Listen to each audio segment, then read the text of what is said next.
வணக்கம். இந்த தமிழ் சமூகத்திற்கு, தமிழகத்திற்கு தன்னால் இயன்றவரை உழைத்தவர்தான் ஐயா பெருந்தலைவர் காமராஜர் அவர்கள்.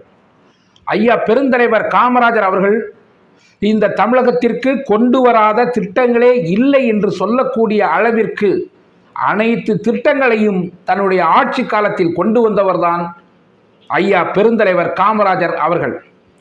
தனக்காக, தன் குடும்பத்திற்காக ஒரு பைசா சொத்து கூட சேர்க்காமல், தமிழக மக்களே என்னுடைய சொத்து, தமிழகமே என்னுடைய சொத்து, தமிழகத்தில் உள்ள பிள்ளைகளெல்லாம் என்னுடைய பிள்ளைகள் என்று ஒரு தகப்பனாக எண்ணி தமிழகத்தின் முன்னேற்றத்திற்காக கடுமையாக இரவு பகல் பாராமல் உழைத்தவர்தான் ஐயா பெருந்தலைவர் காமராஜர் அவர்கள். ஆனால் அப்படி இந்த தமிழகத்திற்காக உழைத்தவரை, ஒரு பைசா கூட ஊழல் செய்யாத ஒரு உத்தமரை இந்த தமிழகம் வீழ்த்தியது.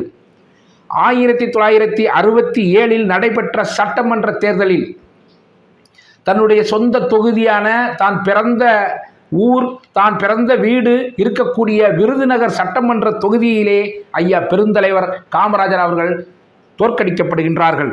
பெருந்தலைவர் ஐயா காமராஜர் அவர்களை எப்படியேனும் வீழ்த்திவிட வேண்டும், அரசியலில் இருந்து அப்புறப்படுத்திவிட வேண்டும், அரசியலின் அனாதையாக்கப்பட்டுவிட வேண்டும் என்று திராவிட முன்னேற்ற கழகத்தை சார்ந்தவர்கள் அன்றைக்கு மிகப்பெரிய சதிவலை பின்னினார்கள்.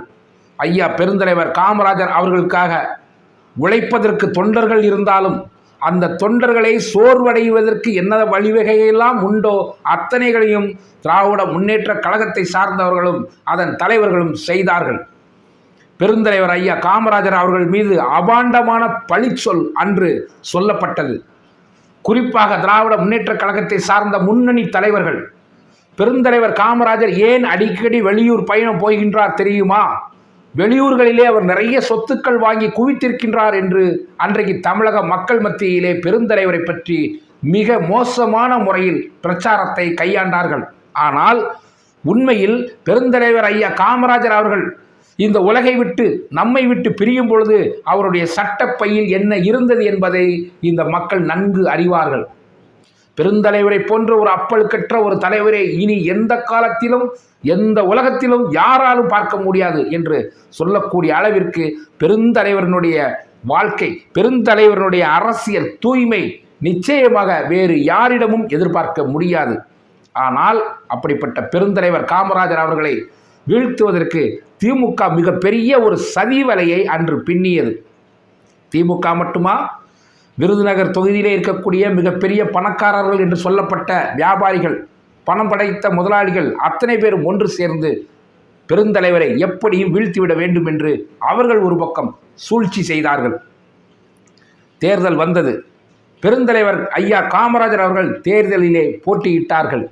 அன்று மொத்தம் பதிவான ஓட்டு 82,606. இதில் பெருந்தலைவர் ஐயா காமராஜர் அவர்கள் வாங்கிய ஓட்டு 32,136. திமுகவின் வேட்பாளர் பே. சீனிவாசன் அவர்கள் வாங்கிய ஓட்டு 33,506. பெருந்தலைவர் ஐயா காமராஜர் அவர்களுக்கும் சீனிவாசன் அவர்களுக்கும் 1000 சொச்சம் ஓட்டு தான் வித்தியாசம். ஆனால் அன்று இன்னொரு அதிசயமும் நடந்தது.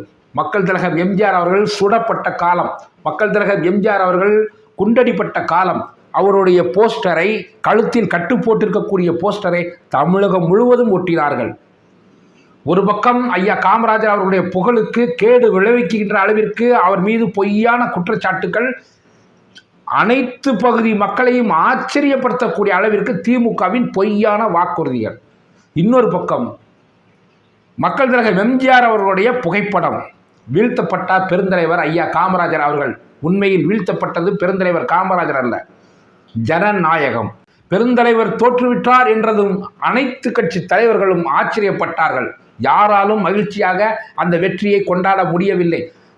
காங்கிரஸ் பேரியக்கத்தின் தொண்டர்களெல்லாம் அழுது புரண்டார்கள். பெருந்தலைவர் ஐயா காமராஜர் இடத்திலே சென்றார்கள். ஐயா, ஓட்டுச்சீட்டிலே மோசடி நடந்திருக்கின்றது, நாம் தோற்றுவிட்டோம் என்று சொன்னதும் பெருந்தலைவர் காமராஜர் அவர்கள் சொன்னார்கள், இதுதான் ஜனநாயகம். நாமளே சுதந்திரத்தை வாங்கி கொடுத்துட்டு நாமளே ஆட்சி அதிகாரத்தில் இருக்கணும்னு நினச்சோம்னா அது ஜனநாயகம் கிடையாது. சாதாரண ஆளும் ஜனநாயகத்துக்கு உட்பட்டு தேர்தலிலே போட்டியிட்டு ஆட்சி அதிகாரத்திற்கு வர வேண்டும்.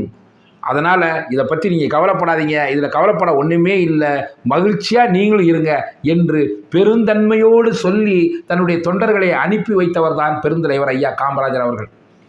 வீழ்த்தப்பட்டார் ஒரு உத்தமர். அண்ணாவுக்கு கூட அதில் சந்தோஷம் இல்லை. அண்ணா கூட சொன்னார், இதை என்னால் மகிழ்ச்சியால் கொண்டாட முடியவில்லை என்று. இன்னும் சிலர் சொன்னார்கள், ஒரு சாதாரண மாணவனிடம் பெருந்தலைவர் காமராஜர் தோத்து விட்டார் என்று. அதற்கும் பெருந்தலைவர் சார்பாக சிலர் சொன்னார்கள், காமராஜர் கட்டிய பள்ளியில் படித்தவன் தான் காமராஜரை தோற்கடித்திருக்கிறான் என்று தந்தை பெரியாரும் சொன்னார். இப்படி பெருந்தலைவர் காமராஜர் அவர்கள் சித்தாந்த ரீதியாக தோற்கடிக்க முடியாதவர்களெல்லாம் தேர்தல் ரீதியாக தோற்கடித்து விட்டோம் என்று பெருமைப்பட்டு கொண்டிருந்தார்கள். அதன் பிறகு ஐயா பெருந்தலைவர் காமராஜர் அவர்கள் 1969 நடைபெற்ற மக்களவைத் தேர்தலில் நாகர்கோவில் தொகுதியில் போட்டியிட்டார்கள். தன் வாழ்நாள் முடியும் வரை நாகர்கோவில் தொகுதியினுடைய நாடாளுமன்ற உறுப்பினராக மக்கள் பணியாற்றினார்கள் என்பதே வரலாறு. அந்த தலைவனை இன்றும் பேசுவோம், நாளையும் பேசுவோம், இந்த உலகம் உள்ளவரை பேசுவோம். காரணம், ஏழைகளின் உண்மை தலைவன், ஏழைகளின் வாழ்விற்காக தன் வாழ்க்கையை அர்ப்பணித்த ஒரு தலைவன். தனக்கான ஒரு குடும்பம் இல்லாமல் ஒட்டுமொத்த தமிழகம் தான் என்னுடைய குடும்பம் என்று நினைத்த ஒரு உத்தம தலைவன் ஐயா பெருந்தலைவர் காமராஜர் அவர்கள்.